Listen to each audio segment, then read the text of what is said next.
scan this. Sovi is here. Let's level up.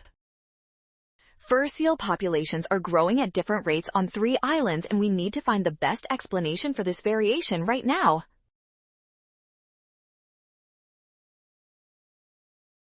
Population growth rates are heavily influenced by environmental factors like food and space. We must look for a logical connection where more resources actually lead to a faster increase in seals. In density-dependent scenarios, more available breeding space allows a population to expand quickly without overcrowding. This means islands with plenty of room will naturally show much higher growth rates than others. Options A, B, and C describe illogical relationships. Therefore, option D is the only choice that correctly links resources to growth.